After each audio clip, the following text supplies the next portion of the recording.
Hello my dear friends, welcome back to English with Shyam sir. నేను మీ Shyam sir మాట్లాడుతున్నాను. ఎలా ఉంది ప్రిపరేషన్? ఎక్కడ కాంప్రమైజ్ కాకండి. 2024లో ఉన్న నోటిఫికేషన్స్ రీసెంట్గా నేనైతే చూడలేదు. సో మనం శ్యామ్ సార్స్ వొకాబులరీ సిరీస్లోకి వెళ్ళిపోదామా? ఈ వీడియో ఫస్ట్ టైం చూసిన వాళ్ళ కోసం చెప్తున్నాను. ప్లే స్టోర్లోకి వెళ్ళండి, ఇంగ్లీష్ విత్ శ్యామ్ సార్ అనే మన యాప్ని ఇన్స్టాల్ చేసుకోండి. అక్కడ మీకు వేరియస్ కోర్సెస్ అయితే కనిపిస్తాయి. ఇంగ్లీష్తో పాటుగా కరెంట్ అఫైర్స్, ఇండియన్ పాలిటీ కూడా మనం రీసెంట్గా స్టార్ట్ చేయడం జరిగింది. అయితే మనకి సెప్టెంబర్ ఎండింగ్లో కానీ అక్టోబర్లో కానీ ఎస్ఎస్సి సిజిఎల్ ఎగ్జామ్ ఉంటుందన్న విషయం మనందరికీ తెలుసు. ఎవరైతే సిజిఎల్ ఎగ్జామ్ ప్రిపేర్ అవుతున్నారో ఒక ఎక్స్క్లూజివ్ ప్రోగ్రామ్ వాళ్ళ కోసం ఆల్రెడీ నేను 1 మంత్ బ్యాకే స్టార్ట్ చేయడం జరిగింది. ఆ ప్రోగ్రామ్ పేరు టార్గెట్ సిజిఎల్. ఎవరైతే సిజిఎల్ ఖచ్చితంగా క్రాక్ చేయాలి, ఇంగ్లీష్లో బెస్ట్ స్కోర్ తెచ్చుకోవాలనుకుంటున్నారో మీరు టార్గెట్ సిజిఎల్ ప్రోగ్రాంలో పార్టిసిపేట్ చేయొచ్చు. ఒకవేళ ఎలా పార్టిసిపేట్ చేయాలి అన్న డౌట్స్ ఉంటే 6300493953 అనే నెంబర్కి కాంటాక్ట్ చేయండి. టార్గెట్ సీజీఎల్లో పార్టిసిపేట్ చేసిన స్టూడెంట్స్కి సపరేట్ వాట్సాప్ గ్రూప్లో యాడ్ అవుతారు. వాళ్ళకి రెగ్యులర్గా ఏ మెటీరియల్స్ అయితే చదవాలో అవి నేను ప్రొవైడ్ చేయడంతో పాటుగా రెగ్యులర్ అసైన్మెంట్స్ కూడా ఇస్తూ ఉంటాను, టార్గెట్స్ ఇస్తుంటాను. దానివల్ల ఒక క్లారిటీ ఆఫ్ ప్రిపరేషన్ అనేది ఉంటుంది, మోటివేషన్ అనేది ఉంటుంది. At the same time resources కోసం వెతుక్కోవాల్సిన పని లేకుండా నేను దగ్గరుండి ప్రతిదీ గైడ్ చేస్తూ ఉంటాను. సో టార్గెట్ సీజీఎల్ ప్రోగ్రామ్ మాత్రం మీకు ఖచ్చితంగా హెల్ప్ అవుతుంది. ఈ వీడియో నేను August 8 రికార్డ్ చేస్తున్నాను. అంటే ఒకవేళ సెప్టెంబర్ ఎండింగ్ దాకా అనుకుంటే 40 to 50 డేస్ మాత్రమే సిజిఎల్ ఎగ్జామ్కి మిగిలి ఉంది. సో టార్గెట్ సిజిఎల్ ప్రోగ్రాంలో పార్టిసిపేట్ చేయడానికి 100% ట్రై చేయండి. ఇంకా ఏ డౌట్స్ ఉన్నా కూడా ఈ కాంటాక్ట్ నెంబర్కి కాంటాక్ట్ చేయండి. ఇక మన English with Shyam sir YouTube ఛానల్లో శ్యామ్ సార్స్ వొకాబులరీలోకి వెళ్ళిపోదాము. August 8 Hindu news paper editorial కాలంలో ఒక ఆర్టికల్ వచ్చింది. ఈ ఆర్టికల్ దేనికోసం వచ్చిందన్నది నేను తర్వాత ఒక సపరేట్ వీడియోలో చెప్తాను. డైరెక్ట్ వొకాబులరీలోకి వెళ్ళిపోదాము. What is the meaning of the expression over lords? యాక్చువల్గా ఓవర్ లార్డ్ అని ఎవరిని అంటాము అంటే, ఒక రకంగా చెప్పాలంటే మొనార్క్ అంటాను చూసారా, అలా అన్నమాట. యాక్చువల్గా ఈ హెడ్లైన్స్ చాలా సీరియస్గా ఉన్న హెడ్లైన్స్. ఈ ఆర్టికలే చాలా సీరియస్గా ఉంటుంది. అంటే డైరెక్ట్గా గవర్నమెంట్ మీద ఎగెనిస్ట్గా రాసిన ఆర్టికల్ ఇది. ఎవరికైనా కూడా ఈ ఆర్టికల్ ఎడిటోరియల్ అనాలిసిస్ వీడియో కావాలనుకుంటే తెలుసు కదా, ఎందులో చూడాలి? యూపీఎస్సీ విత్ శ్యామ్ సార్ అనే మన యూట్యూబ్ ఛానల్లో నేను ఈ ఆర్టికల్ ఎడిటోరియల్ తెలుగులో ఎక్స్ప్లెయిన్ చేస్తున్నాను. అది కావాలంటే చూడండి. ఇందులో మాత్రం వొకాబులరీ చూద్దాం. సో ఓవర్లార్డ్ అంటే మొనార్క్. ఇక్కడ కోర్టు రూలింగ్ అన్నారు చూసారా, రూలింగ్ అంటే ఏం లేదమ్మా, మనం జ్యుడిషియరీ లాంగ్వేజ్లో కోర్టు రూలింగ్ చేసింది అంటే ఏం కాదు, జడ్జిమెంట్ ఇవ్వడం అంటాం. దీన్నే మనం వర్డిక్ట్ అని కూడా అంటాం. చూడండి ఇక్కడ వర్డిక్ట్ ఉంది కదా. సో వర్డిక్ట్ అన్నా జడ్జిమెంట్ అన్నా రూలింగ్ అన్నా ఒకటే అనమాట. ఆల్డర్ మెన్, యాక్చువల్గా ఈ గొడవ అంతా దీనికోసమే వచ్చింది. సో నార్మల్గా చెప్పాలంటే ఆల్డర్ మెన్ అంటే ఏమని చెప్పాలి? ఇది తెలుగులో చెప్పడం కంటే మీకు నేను ఇంగ్లీష్లో చెప్పడమే బెటర్. అది చెప్పే ముందు బేసికల్గా ఏంటంటే ఒక విషయం చెప్పాలి. A member of city council అని రాసుకోండి. ఆల్డర్ మెన్ అంటే ఏం రాస్తారు? A member of city council అని రాసుకోండి. ప్రస్తుతం అలా రాసుకోండి. నేను ఈ ఆర్టికల్ ఎడిటోరియల్ ఎక్స్ప్లెనేషన్ చేస్తాను కదా మన యూపీఎస్సీ ఛానల్లో, అప్పుడు ఇంకొంచెం క్లారిటీగా ఉంటుంది. ఏం లేదమ్మా, సింపుల్గా చెప్తాను. ఢిల్లీలో ఏంటంటే చీఫ్ మినిస్టర్ ఉన్నారు, కానీ సీఎం కంటే లెఫ్టినెంట్ గవర్నర్స్కి పవర్స్ ఎక్కువ ఉన్నాయి. అదే వచ్చిన ప్రాబ్లం. పేరుకి డెమోక్రసీయే కానీ డెమోక్రసీ ఉండదు. సో అక్కడ వచ్చిన ప్రాబ్లం అనమాట. ఇది కోర్టుకి వెళ్ళింది, సుప్రీంకోర్టు ఏమో జడ్జిమెంట్ ఇచ్చింది. సుప్రీంకోర్టు ఏ జడ్జిమెంట్ ఇచ్చింది, ఎవరికి సపోర్ట్ చేసింది అని డీటెయిల్స్ అన్ని కూడా ఎడిటోరియల్ అనాలిసిస్లో చూద్దాం మనం. ఇందులో మాత్రం మన ఫోకస్ అంతా ఏంటి? వొకాబులరీ. వల్నరబిలిటీ అంటే వీక్నెస్ అని రాయండి, సెన్సిటివ్ అని కూడా రాయొచ్చు. వల్నరబిలిటీ అంటే వీక్నెస్ లేదా సెన్సిటివ్, బలహీనగా ఉండడం అనమాట. వర్డిక్ట్ చెప్పాను కదా, వర్డిక్ట్ అంటే ఏంటి? జడ్జిమెంట్. ఇదేం పెద్ద కష్టమైన వర్డ్ కాదు, అయినా కూడా చెప్తున్నాను. వర్డిక్ట్ ఇవ్వడం అంటే ఏంటి? జడ్జిమెంట్ ఇవ్వడం.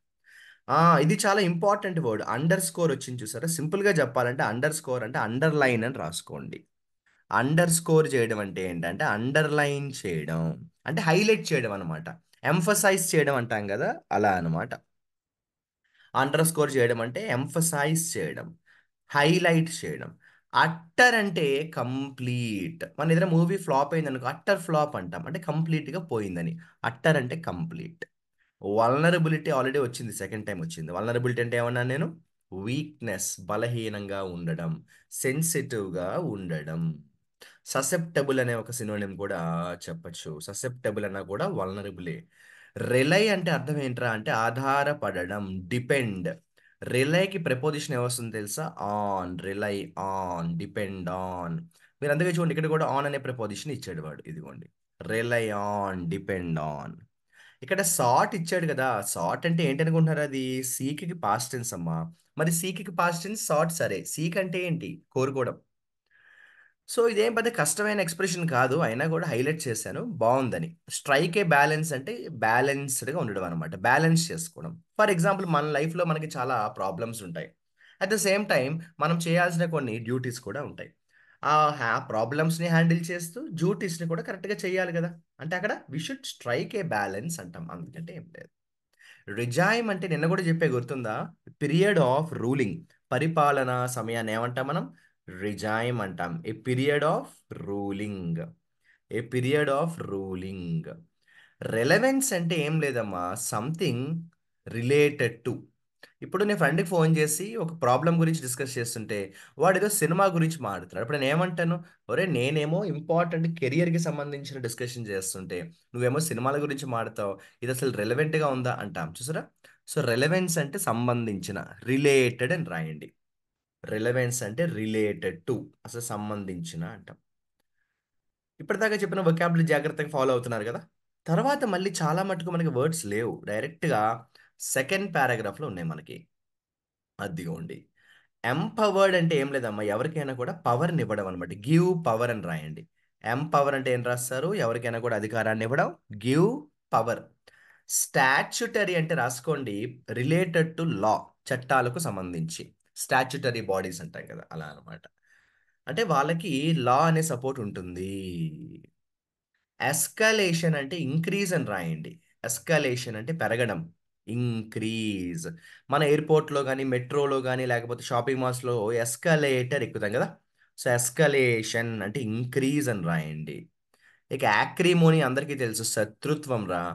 యాక్రిడ్ అంటే బిట్టర్ అంటాం తెలుసు కదా. యాక్రిడ్ అంటే బిట్టర్, యాక్రిమోనీ శత్రుత్వం. సో, డిస్ప్యూట్ అని రాయండి, లేకపోతే ఎనిమిటీ అని రాయండి, యాంటాగోనిజం అని రాయండి, లేకపోతే హాస్టిలిటీ అని రాయండి. బోల్డ్ ఉన్నాయి సినోనిమ్స్ కదా. సో టజిల్స్ అంటే గొడవరా, డిస్ప్యూట్స్.